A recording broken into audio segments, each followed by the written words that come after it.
வணக்கம் நண்பர்களே. இந்த வீடியோவில் என்ன பார்க்க இருக்கோம்னா, லக்னோ அணிக்கு எதிரான போட்டியின் பொழுது சென்னை சூப்பர் கிங்ஸ் அணியானது 100 ரன்கள் எடுப்பதற்குள் 5 விக்கெட்களை இழந்து தடுமாறிய நிலையில் கடைசி கட்டத்தில் அதிரடியாக விளையாடி அணியை கரை சேர்த்த தோனி மற்றும் ஜடேஜா.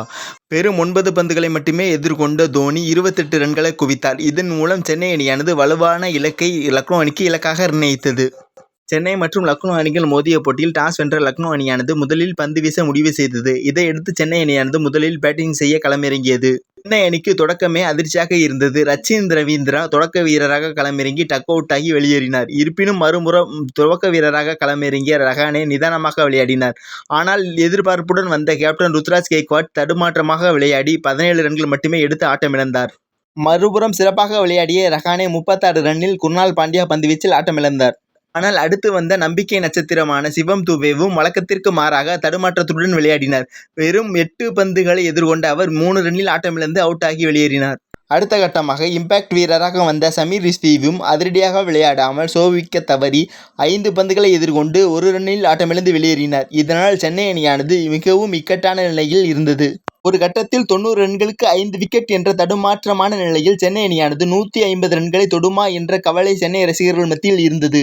அப்பொழுது 4வது இடத்திற்கு களமிறங்கிய மற்றொரு நம்பிக்கை நட்சத்திரம் ரவீந்திர ஜடேஜா நிதானமாக விளையாடி ரன்னை பொறுப்புடன் சேர்த்தார். மற்றொரு புறம் அவருக்கு நிதானமாக உறுதுணையாக இருந்த மொயின் அலியும் தன்னுடைய பங்கிற்கு அணியை கரை சேர்த்தார்.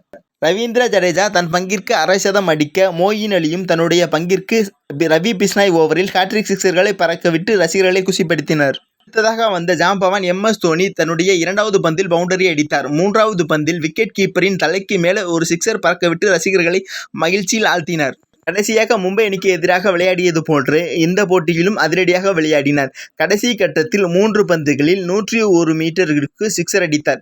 தொடர்ந்து 6, 4, 2, 4 என்று பவுண்டரிகளை அடித்த அவர் மொத்தமாக 9 பந்துகளை மட்டுமே எதிர்கொண்டு 28 ரன்கள் அடித்து நல்ல பினிஷிங் கொடுத்தார். தோனியின் அதிரடி ஆட்டத்தின் காரணமாக ஒரு சமயத்தில் 150 எடுக்குமா என்ற எதிர்பார்த்த நிலையில் சென்னை அணியானது 176 என்ற கடினமான இலக்கை லக்னோ அணிக்கு இலக்காக நிர்ணயித்தது. இந்த போட்டியில் சிறப்பாக விளையாடிய MS தோனி 40 வயதுகளை கடந்து அதிகமாக ரன்களை அடித்த 500 ரன்கள் அடித்த வீரர் என்ற சாதனையை IPLல் படைத்துள்ளார்.